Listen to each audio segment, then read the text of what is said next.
second candidate. Oh. I'm a little bit slow. Slow. Okay. Thank you.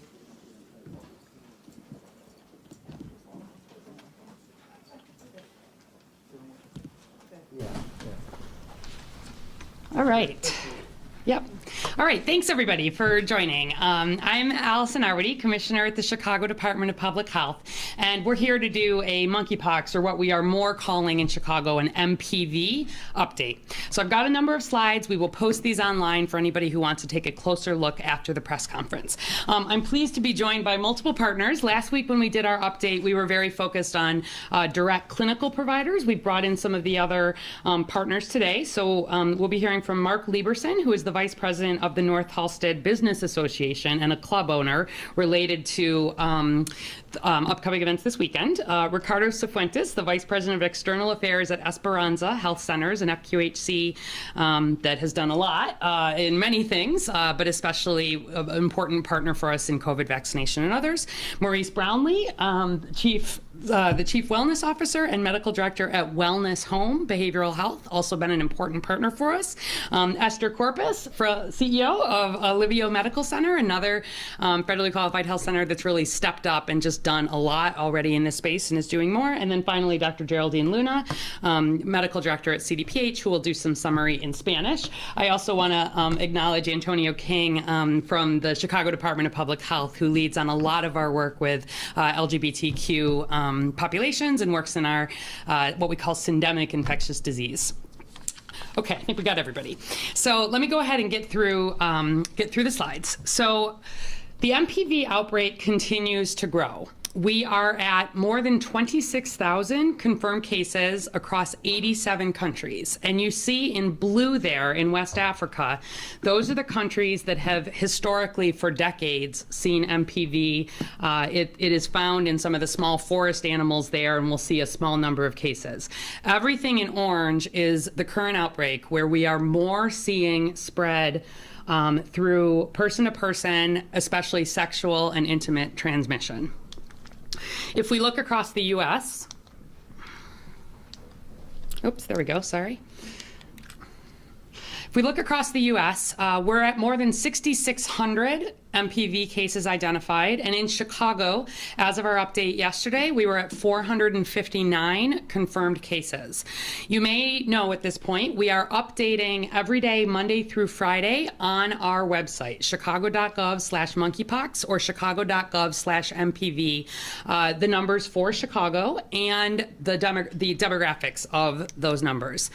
MPV is also very much across Chicago at this point. All of the community areas shaded in blue have had at least one case of MPV diagnosed, and we know almost certainly that there are people with MPV in the other community areas, but who may not have been tested. So I want to emphasize that we are seeing this across the city. If we look at MPV cases diagnosed by week, Chicago, you see that this is continuing to grow. That bar on, this is week by week. The bar on the right is there's still data coming in there. 21 cases in Chicago have been hospitalized, so that continues to be in the 5% range, consistent with what we've seen. We've seen no deaths. We also have not seen a case diagnosed in a healthcare worker to date. Here's the demographics of Chicagoans diagnosed with MPV. You can see that 42% of our cases have been in Chicagoans aged 25 to 30, followed by another 35% in 35 to 44. But we range from 22 up to 66. Also, if you look at the breakdown of race ethnicity, about 47% of our cases have been diagnosed in white non-Latinx Chicagoans, about 14% in black non-Latinx Chicagoans, and about 31% in Latinx Chicagoans, 4% in Asian Chicagoans. And I do, when we also look at sex, gender, and sexual orientation, all but one of our cases have been in males, sex referring to sex assigned at birth. If we look at gender, we've had one case diagnosed in a transgender man, one in a woman. And then if we look at sexual orientation, among people reporting their sexual orientation, 98% have reported gay or bisexual. I want to emphasize that there is nothing biologic about this virus that makes it specific to men who have sex with men.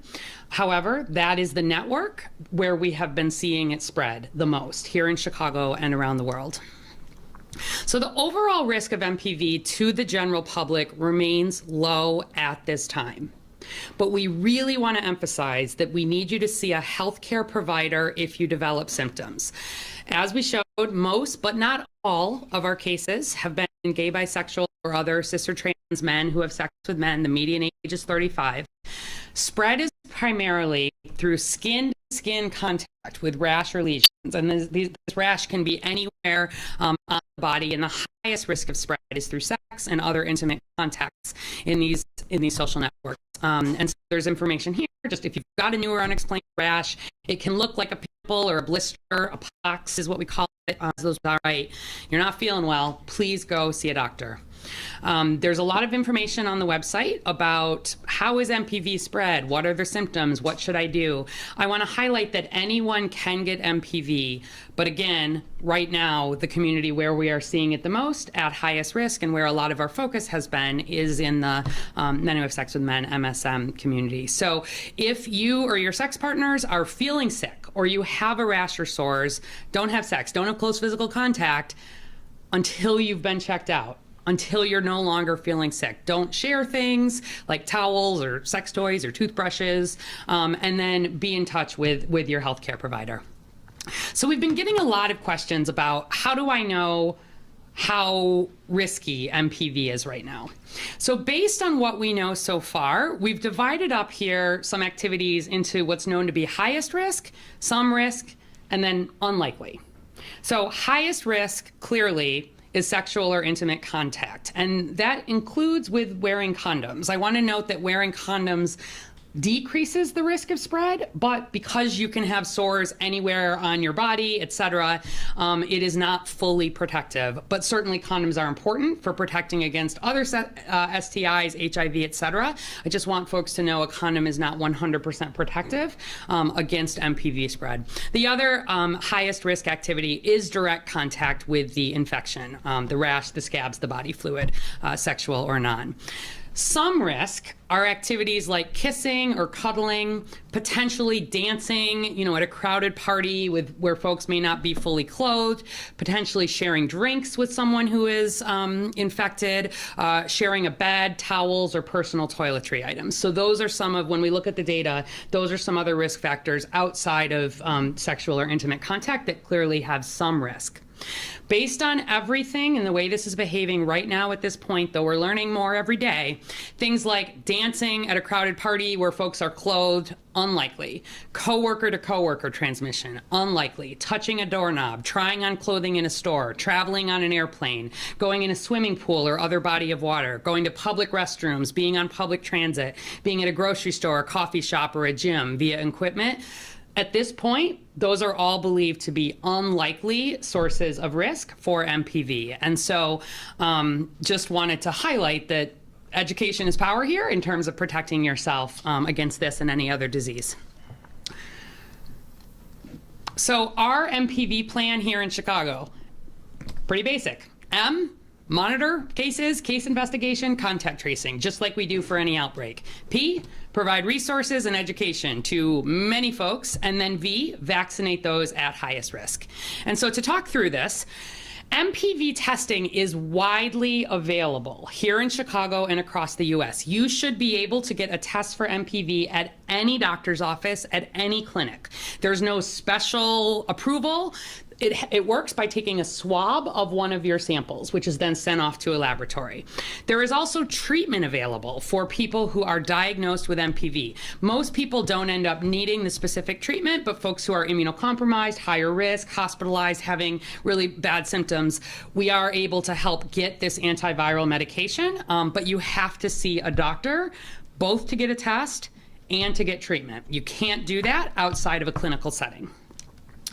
Good news, testing is increasing quickly. This is our weekly volume of tests through the end of July, and you can see just as cases have been increasing, testing has also been increasing, which is partly reflective of why the cases are increasing, but I'd like to see this even more, because If you are diagnosed with MPV, the health department and all of our partners across the city work very quickly to get all of your close contacts, your intimate partners, vaccinated. That helps stop the spread.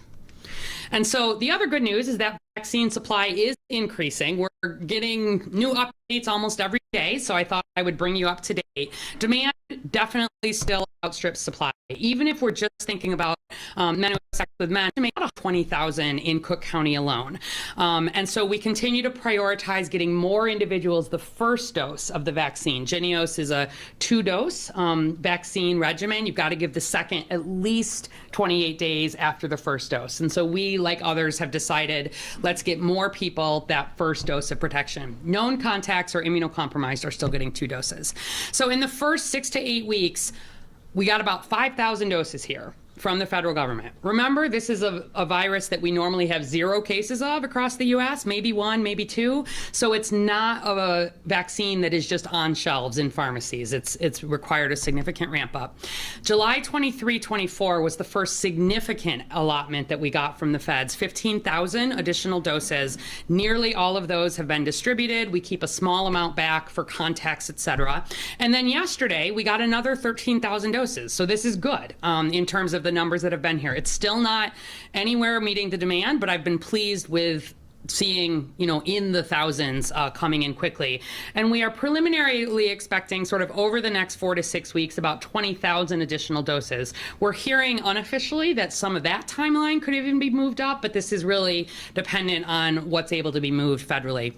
And the U.S. has placed orders for millions more doses of vaccine, but given that this is outbreak around the world, it's probably a few months from deployment after that. And then the state of Illinois has also redirected some of its federal vaccine supply to Chicago since the epicenter is here. So in total, not including the ones that just got here yesterday, we were at over 25,000 doses from all sources, from the state, from the feds, and we had distributed about 22,000 of those. Really every day we're sending them out as quickly as they get here. We have this ring vaccination strategy. First and foremost, vaccinating all contacts of cases is our top priority. So you getting tested, so we know you have MPV, lets us do the primary strategy of vaccinating your close contacts. Because vaccine is still limited, you are eligible for an MPV vaccine here in Chicago if you, number one, had that close physical, especially intimate contact with someone who was diagnosed with MPV. No restrictions, doesn't matter anything else about your demographics. Those folks get vaccine. And then number two, gay, bisexual, or other cis or trans men who have sex with men who also have an additional risk factor, meaning having intimate or sexual contact in a social or sexual venue, giving money or other goods in exchange for sex, or having multiple or anonymous partners. So those are the additional risk factors, given that it's hard to do the contact tracing and know everybody at risk. MPV vaccine is not recommended for the general public at this time. It is also not recommended for same-gender loving men who don't have those other risk factors. As we get more vaccine, I expect that to evolve. MPV testing, as I said, is available through any doctor's office. We also have clinical vaccine providers across Chicago. You can see labeled there. Those are all places that have gotten significant amounts and work to distribute vaccine. We have dozens of additional smaller providers that are vaccinating close contacts. Also had many male and LGBTQ vaccinations in locations. We're very much trying to follow the lead of advocates and people who regularly are good at getting messaging to people who are at high risk. And so I want to thank all of these partners and more who have been working on this. So I want to just highlight the match between what are we seeing in cases versus what are we seeing in MPV vaccine in Chicago. Nearly 100% of our cases, and as you know, 96% of our MPV vaccines have been in male Chicagoans. So that is a good match. If we look at age, 77% of our MPV cases and 73% of our MPV vaccines have been in Chicagoans aged 25 to 44. So that is also quite a good match. We're doing a pretty good job, I think, of getting the vaccine to match where we're seeing cases. Where we have have room to grow is among Latinx and Black Chicagoans. So as one example here, the way this works is the graph on the left shows race ethnicity breakdown of Chicago MPV cases. The graph on the right shows the race ethnicity of vaccines. You see that about 45% of Chicago's MPV cases have been in white, non-Latinx Chicagoans, and about 55% of vaccines have gone to white, non-Latinx Chicagoans.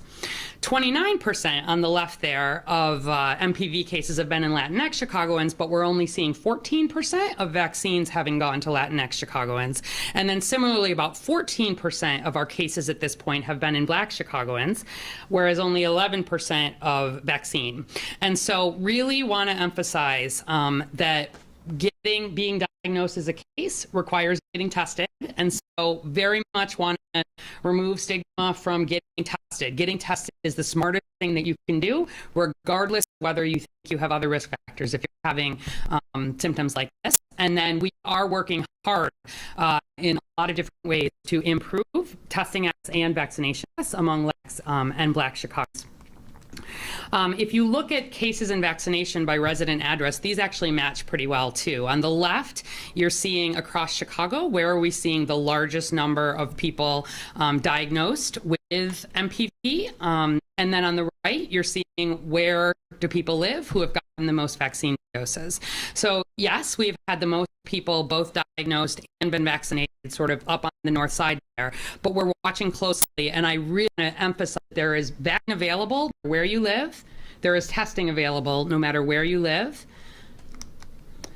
And to supplement CDPH contact tracing, if people are worried about talking to an investigator, we keep your information private.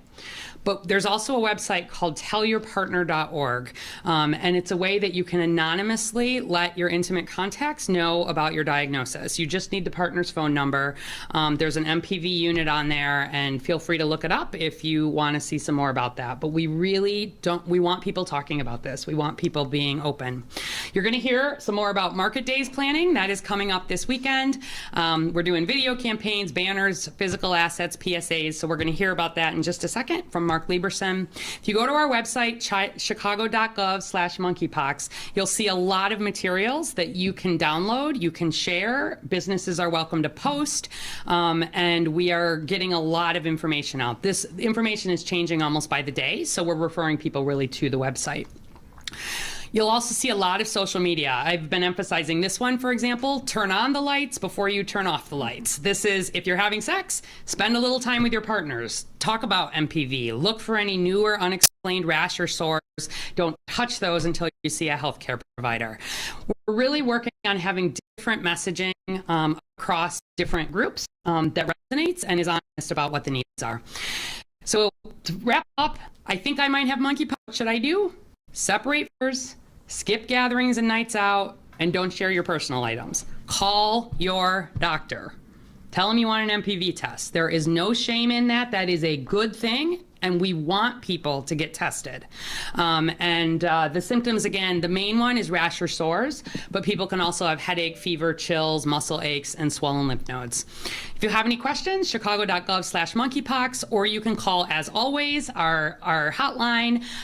You can also, we have an HIV STI resource hub that's especially LGBTQ friendly, so if you prefer to call that number, that is listed there as well. And with that, I am pleased to bring up Mark Lieberson, the Vice President of the North Halstead Business Association and a club owner. Thank you, Dr. Arwady. Appreciate it. Mark, would you mind just spelling your last name? Make sure we get that right. Sure. It's Mark, M-A-R-K, and my last name is Lieberson, L-E as in boy, E-S-O-N. And thank you again, Dr. Arwady. So basically, we've been working with the health department over a number of years, as well as with the Department of Business Affairs.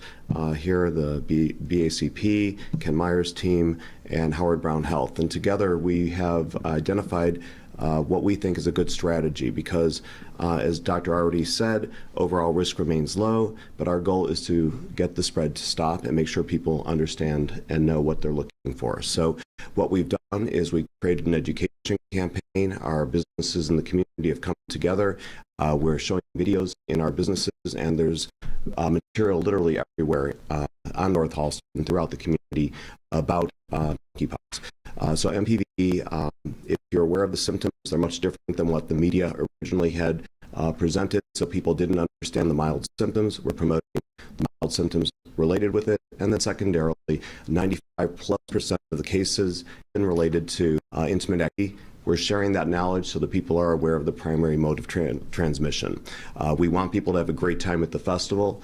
The health department, as Dr. Arwady outlined, has already identified the most dangerous ways of, the ways that you're most likely to get exposed to the virus. And it's not from being out in a street fair. It's not from being at a bar. It's not from being at a business. And so we want people to have a great time. And I think we can do it safely.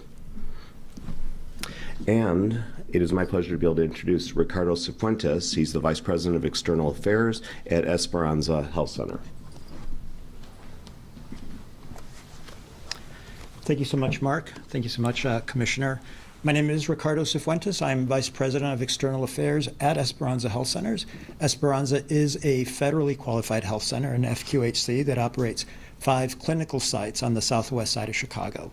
We see about 50,000 patients a year.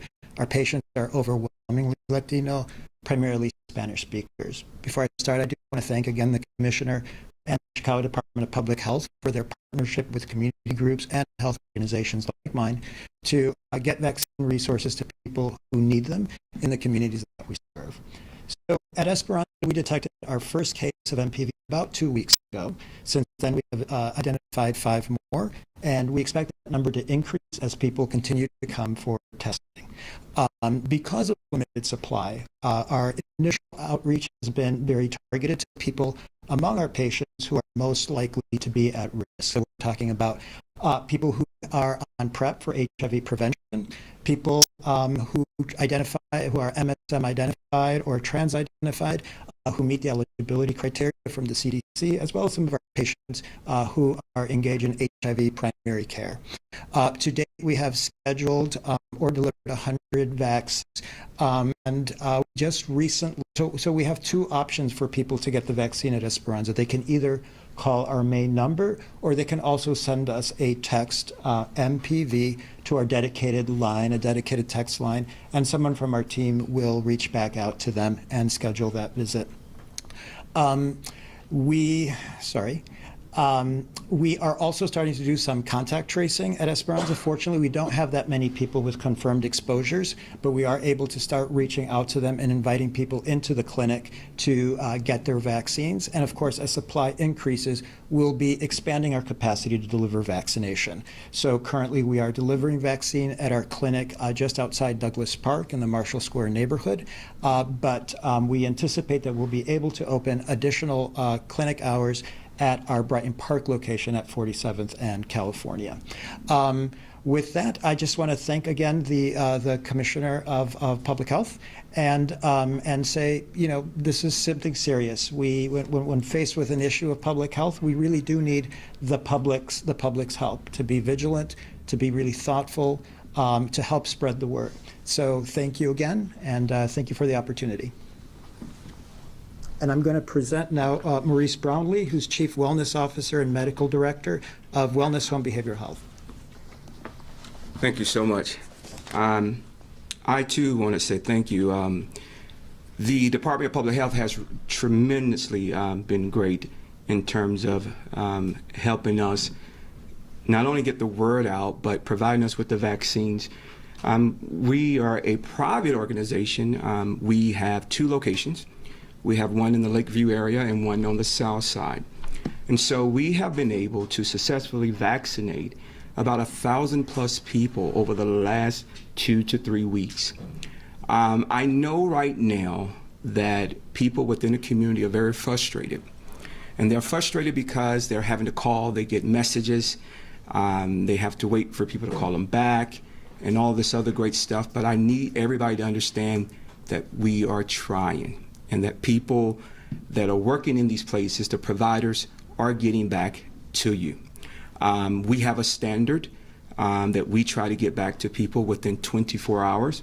Again, we're the Wellness Home at North Star and the Wellness Home on Halstead. We have identified about 10 cases between both locations. At the location of Halstead, we have created a monkeypox mini center. And in that center, we do testing, we do vaccinations, and we do assessments. At our location on the north side, Wellness Home at North Star, we do testing, and we also do vaccines there. As Dr. Arwady has already said, our concern as an organization has kind of shifted.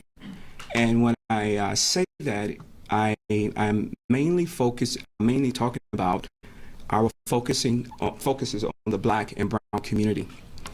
You know, as you saw, the uptake of vaccine within those communities is very low.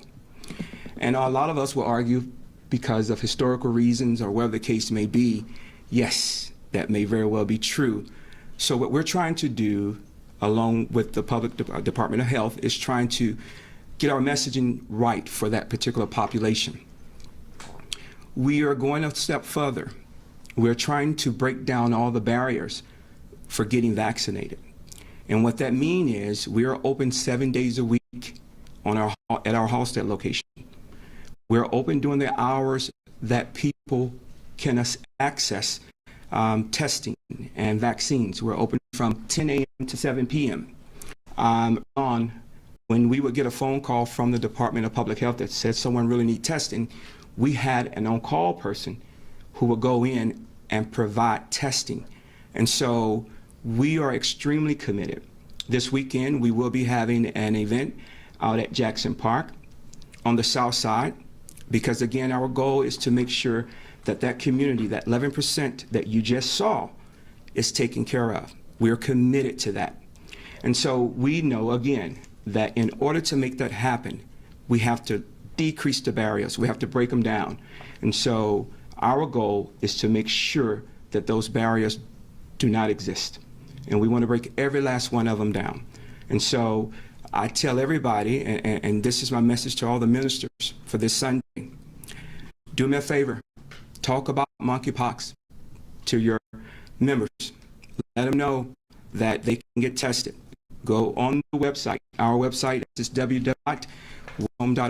You can find about our locations and other locations who are testing. Monkeypox is here, and we have to take it serious. And we intend on doing just that. We don't want this to go into what COVID was. And so we got to be resourceful. And so that is our goal, and that is what we're here for. Now I would like to introduce Ms. Esther Corpus. She's the CEO of Eligibility Medical Center. That's right. Close enough. Good afternoon, everyone. I want to thank Commissioner Arwady and Dr. Luna for having us here today. My name is Esther Corpus. I'm the CEO of Eligibility Medical Center. We are here really to once again partner with the city. They have been a wonderful partner to us during the pandemic, and we see ourselves today as a partner in educating and testing and vaccinating for monkeypox.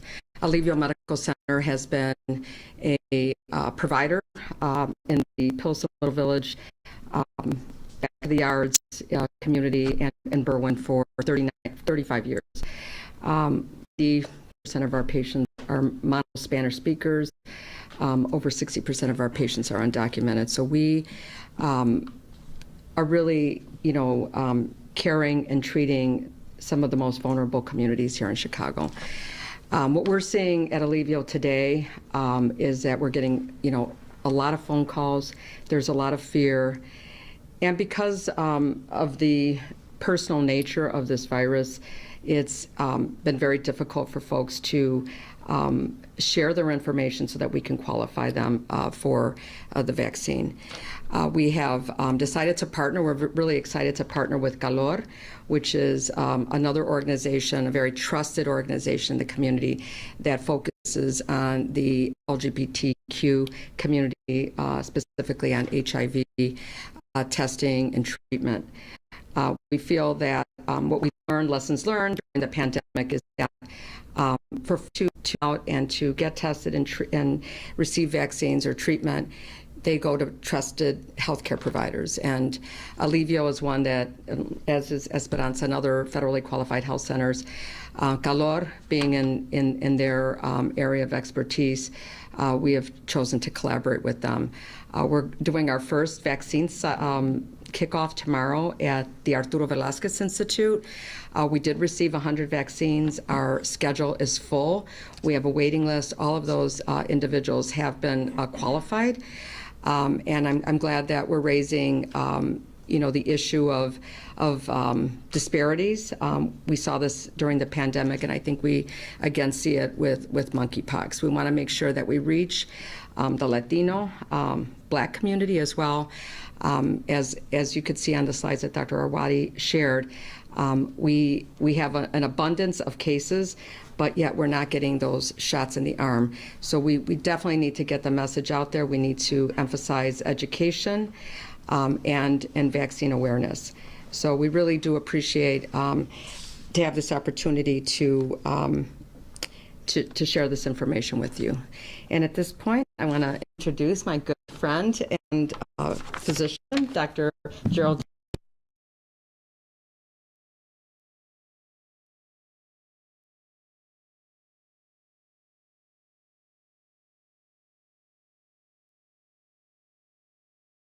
Les voy a traer las actualizaciones de la viruela del mono, también conocido como la viruela del simio o símica, y la viruela ahora también la llaman la viruela del chango. Así que, sin más, les digo que los casos de la viruela del mono siguen aumentando en Chicago, y por eso es que esta conferencia es para hacer un llamado a las personas que se hagan la prueba, más importante aún, que se aíslen una vez que sean diagnosticados y que avisen a su médico para que se puedan empezar a hacer el contacto y rastreo y parar de una vez por todas la enfermedad en la comunidad. Ya se han reportado 459 casos en Chicago con 21 hospitalizaciones. Todavía, afortunadamente, no se han reportado muertes, pero a medida que los casos siguen subiendo, las hospitalizaciones pueden seguir subiendo y entonces no sabemos en las personas con menos reserva el fin, ¿verdad?, que pueda ocurrir en estos casos. El 99.5% de las personas que han sido diagnosticados pues, son hombres. 398, una mujer dentro de esos números y un hombre transgénero. Entonces, no se puede, cuando estamos mirando los factores de riesgo, queremos que la población sepa que esto no se transmite de manera casual. No puedes contagiarte viajando en el tren del CTA o chocar con alguien en la calle o ir a una fiesta, o a menos que las personas que estén en la fiesta estén desnudos. Así que es importante que sepamos que esto no es de contacto casual, sino es un contacto piel con piel prolongado que se ha asociado a caricias y sexo y contacto íntimo. Los grandes eventos están ocurriendo ahora como North Halstead, Market Days, no son riesgosos en sí, pero lo que queremos prevenir y queremos alertar es lo que sucede alrededor de esos eventos que pudieran constituir factores de riesgo. Por ejemplo, tener sexo en actividades sociales o sexuales, en las trastiendas, ligar con extraño, conocer, tener sexo anónimo o con múltiples parejas, compartir bebidas, compartir vaping o el cigarrillo eléctrico.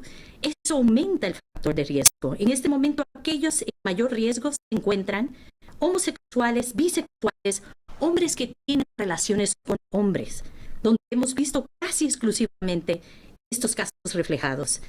También estamos diciendo que no tan solo hombre teniendo sexo con hombre, pero que tengan factores de riesgo como múltiples parejas anónimas, tener eventos en lugares sociales, lugares sexuales, sin conocer a las otras personas, y entonces también aquellas personas que reciben sexo a cambio de dinero o bienes.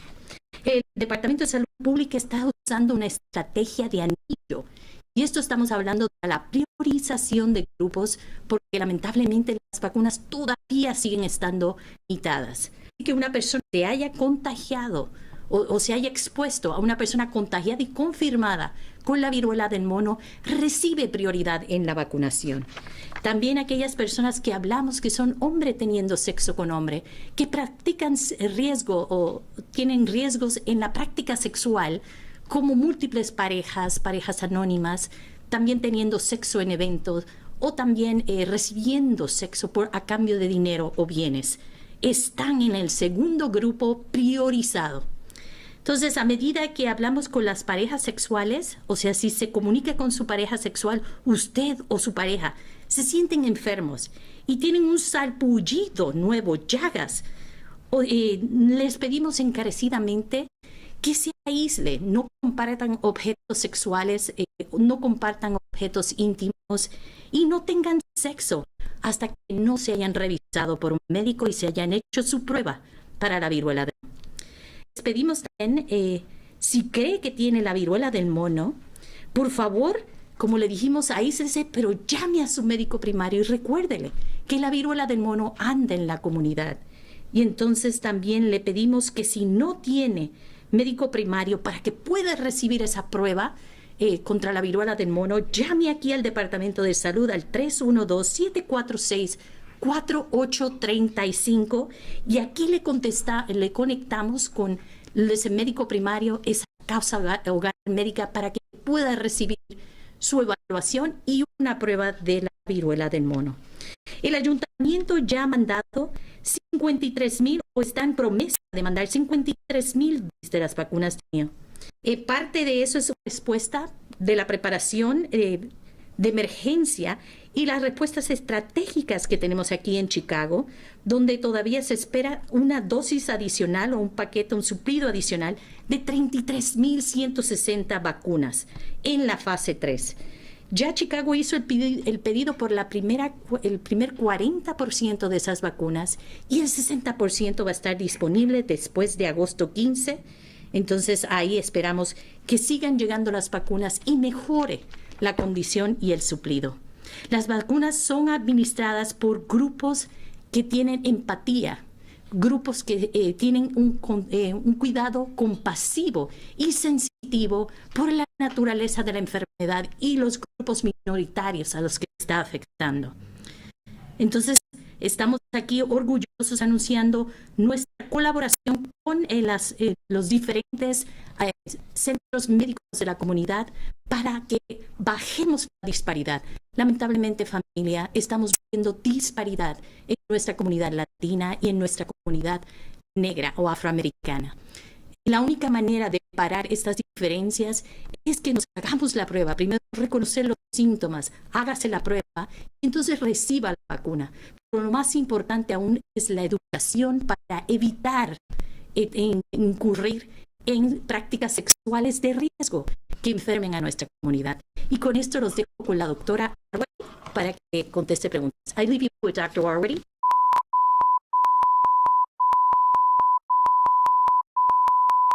Folks have questions?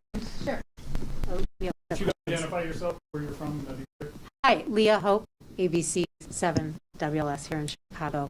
Dr. Arwady, you probably heard that the HHS Secretary just announced a national health emergency, monkeypox. How does that change what we do here?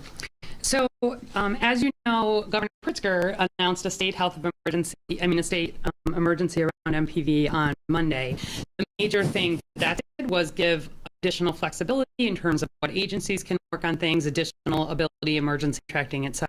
I am pleased to see this at the federal because the number one thing that is needed, to my mind, is additional doses of vaccine. And I am quite hopeful that with this declaration, we may be able to see some more kind of emergency level action invoking, I don't want to sort of get ahead of the federal government, but similar to what we've seen in COVID, where we've been able to really see more vaccines more quickly. I'm also hopeful we may see some more flexibility in funding. I will tell you that Chicago has received $0 to combat MPV at this point. And I have a lot of unspent COVID dollars that I would really like to be able to move to work on MPV, of course. So those are a number of the things that I'm hoping may see. a day or two ago when they announced that the someone from FEMA was going to be leading along with someone from CDC, it suggested to me that this might be coming, and I think it's good. We want to get all hands on deck, and we want to get this handled as much as we can. As you see from these partners here, I've got 50 more like this, right? Like, we know how to do vaccine here in Chicago. We know how to do it with an equitable lens. We have the ability to prioritize and push vaccine and use trusted partners.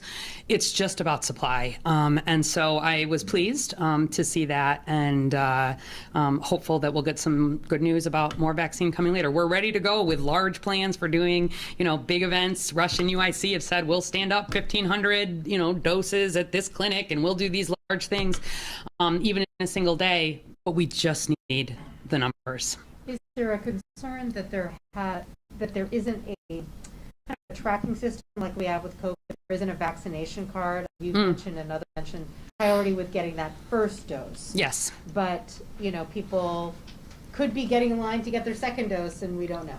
Yeah. So a couple things there. Good question. So whenever you get a vaccine in the state of Illinois, basic information is kept on record about that. Your name, your date of birth, your phone number, and then very specifics about what lot of vaccine you got, what date, when. That's a requirement around vaccination. You can track what has had the vaccine. At this point, the cards are primarily because of the way COVID has been spread. It's in this general, we would potentially have somebody have to show a card to do something because they would be at risk. You could be at risk of transmitting in a casual environment. We would not be issuing individual MPV cards at this time. If folks have their regular vaccination cards, we give them records, et cetera. But there's no settings where you would be required to be showing that proof of vaccination. Every time somebody gets a vaccine, we are checking, in those records. And as I said, there are some groups who are getting the second on time, especially if they are known contact or immunocompromised. But we are asking someone not in that group, just asking them to wait, knowing that getting more people a quite good level of protection as opposed to half as many people getting both of those doses on time is the right thing to limit risk. But the vaccine's not the whole answer. That's the other thing, right? That the reason we're talking so much about how to limit risk is that we don't have enough vaccine, but B, even if we had enough vaccine, it takes a couple of weeks for vaccine to kick in. It takes longer than that. And we're still learning about how completely protective the vaccine is. And so I think it's this combination of sort of knowledge around what to do to help protect yourself paired with vaccine. So we're working on kind of the honor system, though. People are being honest about. Yeah, I mean, I think we're making people self-certify, for example, that they meet the particular risk requirements, or that they haven't, that this is their first vaccine. At some level, we are trying people to plead it is best. It is better for many people in your social network to have had one vaccine, but we do have the ability. We can check, and we do keep track of it at in a database that we only use to look up an individual's private vaccination records. We're not sharing individual level data with the CDC. Sometimes people get very worried about that, but we use it to help keep track of vaccination records, and it's data that we use to be able to see it, like I showed today, some of those high level demographics of who's being vaccinated and how we can continue to adjust here in Chicago to make sure that vaccine is not only getting out quickly and efficiently, but with this equity lens that we take really strongly. Thank you. Hi. Hi. Good afternoon. So the chief of the WHO advised men to reduce the number of sexual partners for the next few weeks. And have you thought about canceling North Halsted market days because of this outbreak? Yeah, so we've not thought about canceling North Halsted market days, and as Mark said, we've been working really closely with the organizers, not just of this, but of other events. We have a lot of events in and around Chicago focused on LGBTQ community, and I feel strongly that our ability to work with organizations like this to get the right information out, to raise awareness of this is frankly the most important thing, because people especially when we're talking intimate behavior, people are making those decisions based on what they know and what they believe to be at highest risk. Given that we don't see this spread based on everything we know now through gathering in bars, through getting together, going to a street party, etc., we do not think that it sends the right message to say we're not doing this at all. We know that abstinence messages tend not to be successful. We have a lot of data on that, but it is a time to be careful. Having multiple or anonymous sex partners right now would be higher risk in this setting. And I want people to continue to, enjoy the summer, enjoy gathering, enjoy festivals, but understand that this disease in this population, especially right now, there is more of it available. And if you're not feeling well, please stay home. Okay. I know you give advice and counsel to CEO of CPS, Mr. Martinez. School starts 2 weeks from Monday already. Just wanted to know what the plan is about masking and quarantining. And also, did you know that the LA Unified School District, they are no longer going to be quarantining unvaccinated, healthy kids? Yep. So it's pretty much back to normal. And at the start of the year, they're going to give them 2 antigen tests, and then that's it. Yeah. So are we going to follow that model here? So CEO Martinez and his team and my team, of course, have been doing a lot of planning and discussing. On Tuesday, he's going to be on Facebook Live with me, and we're going to be talking. And then I expect we'll probably be doing a stand-up press conference later next week to go over sort of all of those details. I don't want to speak for him, but certainly we've been looking at all the various things that are happening across the country. I know that we will be, at all points, Chicago Public Schools has been more conservative in terms of even more levels of protection than are required, or, than the CDC is recommending, given that we have a lot of unvaccinated kids, et cetera. But we are not in the place where we were in 2019. We certainly have a goal of keeping kids in school, but also continuing, we're a general public risk of monkeypox is low. General public risk of COVID is still high right now. And so ensuring, and just for parents out there, please get your kids vaccinated ahead of school. It's the number one thing that you can do right now that helps prevent your own child, but also your classroom, your school, and we'll have more. I think the CDC is also likely to be releasing some updated guidance, so we're waiting to kind of see where some of these pieces lie. But we've got to be clear about this, and so next week we're planning to share Looking that. at what other school districts are doing across the course. country? Of course. Thank you. Yeah. Hi, Charlie Wojciechowski at Channel 5. A question for Mr. Lieberson about market days. Will it look any different this year? Are you planning any things like social distancing? And are you going to take advantage of the opportunity of having so many people in one place to do some of the education and the vaccinations that Dr. Arwady is talking about? I think that's a great question, and I think that what we've been doing and what and I apologize, what you'll be seeing at Market Days is that we are working very closely with the Health Department and the City of Chicago. We are going to have at our 2 main entrances, Addison and also at Belmont, information booths that are being manned by the Department of Health, handing out information to people. As I had communicated earlier, the real thing that we want people to do is to recognize the early symptoms, and as Dr. already said, at that point, if you may have a symptom that might be monkeypox, better to remove yourself. MPV is not something that we want to see grow and expand in our community. And then beyond that, making people aware of what the risks are. If we make people aware of what the most common method of transmitting this disease is, and it has in over 95%. I mean, it's very much based on intimate activity. So at this time, making people aware of those 2 factors, we think, really provides people an opportunity to make decisions that we think will be good. And so I'm hopeful that it will be successful, and we appreciate the partnership we have with the city, the Department of Health, Howard Brown Health in our community, and really all of the community coming together to inform and to protect. So I think it's going to be a great festival. It's a really fun festival. It should be a fun festival, and I think people are going to have a great time. And as Dr. already said, they can do it safely. So thank you. How many people are you expecting for Market Day? Market Days typically attracts over 100,000 people. So it's a very large festival. It runs from Belmont to Addison, and it has over 5 stages. There's all kinds of different, everything from cabaret to dance to bands. Even Mateo Lane is going to be there. So lots of good entertainment. Great reason to come out. Quick question for Dr. Arwady. Sure. We talk about intimate contact as being the main means of transmission, but how big a means of transmission is saliva, and is that something that people who share households need to worry about? So you saw that we put that at sort of some risk because, to be honest, we are still learning about MPV. We know a lot about, MPV as a virus has been around for more than 50 years, but that was in a setting where it was more transmission when people were having contact with small forest animals, et cetera. And so there's a lot of studies happening right now to help answer some of those questions. I can tell you that in the few cases that we've seen that have not been, and I'm talking across the U.S. here, that have not been through sexual or intimate contact, it has been through generally household members who are sharing towels or are, hugging, et cetera.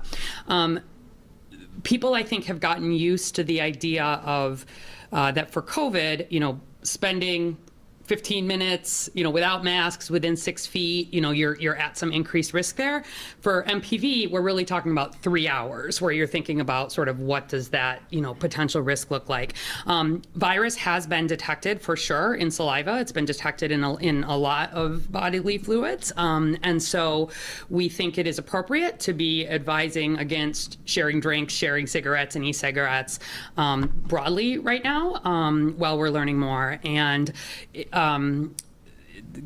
kissing, I think also, where you're having this direct exchange, the person would have to have MPV, but is some risk, I would say. It's not the highest risk, but it is some risk. And we're going to stay really honest with that as we continue to learn more. But I do want to reassure, we're doing big studies. For example, here in Chicago, hundreds and hundreds of healthcare workers who have diagnosed people with MPV. We've had more than 50 settings, clinics that have diagnosed people with MPV across Chicago. And we've been following up with people who had small amounts of contact, people who had actual diagnosed, we're sort of taking the samples.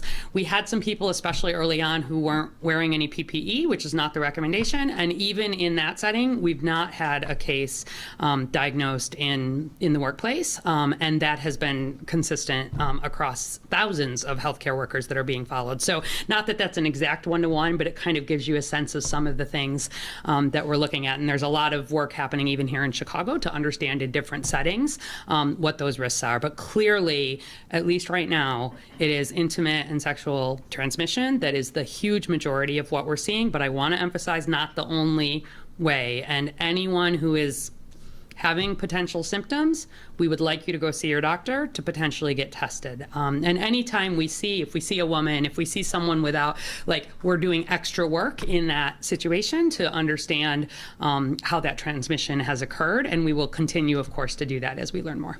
Great, thank you, everybody.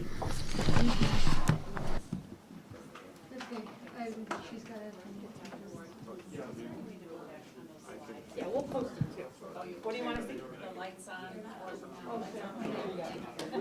Absolutely.